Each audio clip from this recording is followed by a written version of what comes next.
We've all been there, stuck in a rut and we don't know why. But then we remember there's the internet.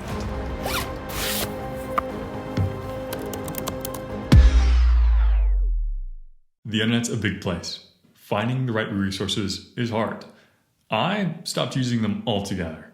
And then as I learned things the hard way, I realized what they were good for. That is what I'll share with you now. My favorite resource is Nomads.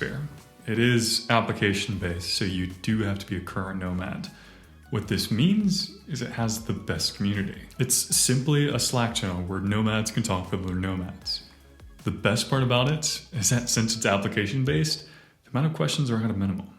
It's an oasis. I hope to see you in soon. All the next resources are filled with people asking questions. Some get good answers, many do not.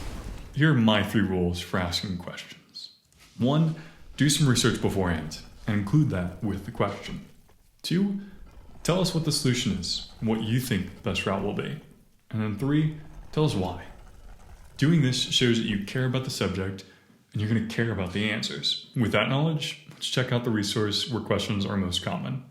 Reddit r/digital nomad.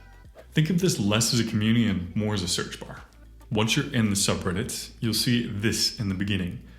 Whatever you type into the search bar will stay within the subreddit. While your question may not be answered by one of these, you can start your preliminary research. With it, you can include it with your question and get better answers. The other most popular thing you'll find on the subreddits are laptop pictures, or in this case, some outdoor pictures. What's great about these is that folks include information. As an active member, I can attest, the moderators are some of the best. You'll never find spam, affiliate marketers, or life coaches. All that stuff is going to be found on Facebook. There are 4 global groups. Digital Nomads around the world without a period, Digital Nomads around the world with a period, Digital Nomads, and then Digital Nomads Hub. Digital Nomads around the world, no period, is in my opinion, the best.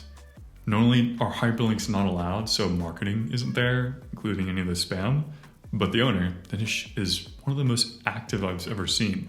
Along with Paula, his assistant, they make an excellent team. They not only moderate the group, but they're the ones manually reviewing applications, ensuring the group stays high quality. If there's a Facebook group you have to join, it's this one. The one with a period is not moderated and you'll find a lot of spam. The one that allows hyperlinks and some of the regular marketing is Digital Nomads. The difference is that this one is moderated because not all marketing is bad. If you're okay seeing the occasional ad by other digital nomads, this is a great group for you. The biggest difference, as I've come to understand it, is that the folks that are in this group seem to be on the Australian time zones. The 4th group is Digital Nomads Hub. While well moderated like Digital Nomads around the world without a period, it still allows some hyperlinking, so it has a unique group. Different groups have different people in them. My theory is that folks just type Digital Nomad in the search bar and then click the first one that comes up.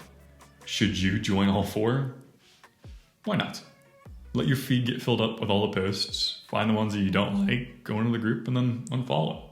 The global groups are great for chatting, but it's the local groups you're going to get the most tangible benefit. Every new city you go to, type it into Facebook and see what comes up. A lot of the time you'll find the city plus digital nomads or plus apartments or plus expats. These are great places to ask local questions. More importantly, they're where you're going to find the meetups. It could be with expats, it could be with digital nomads, but in my experience, whenever you're looking to hang out with other folks, check the Facebook groups. The site where you're most likely to be meeting other nomads is Nomad List. It is paid for, but like a country club, once you're in, you're in. And you're in with folks that are like-minded and sort of past the barrier of entry like you did. The other great value add is all the information it has on different locations. This can be accessed for a limited time for free, so check it out in the meantime. Is $100 worth it? I thought so, especially for a lifetime membership.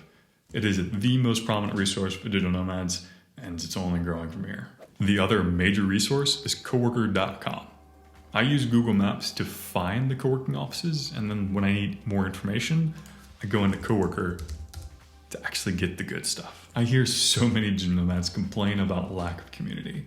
That is what co-works are designed for. The people you'll meet there want to be there just like you. They've felt some sort of negativity by being alone. And you don't need to settle for the first cowork that you pick. If that one doesn't click, check out another one. Each one is completely different from the next. Some are very productive settings, whereas some are very social settings. Each one is owned by different people, run by different people, and filled with different people. Those are the big five: Nomadsphere, Reddit, Facebook, Nomad List, and Coworker.com. I'd like to add on some sites that are up and coming and worth checking out. First is Digital Nomads Nation. This is a site run by Dinesh, the same one that runs the Facebook group without the period. What I've found most interesting about this one is not only the idea of making a new digital nomad nation, but it has plenty of discounts and an entire database. The second site is digitalnomads.world. My favorite parts are the city guides, where you'll find blog posts by digital nomads providing information you'd have to struggle to find anywhere else. The third site is nomio.io. This is the go-to site for those in Bali, as the owners are living there and coordinating meetups on the regular. Finally, this channel. But you made it this far in the video. I'm sure you figured that out.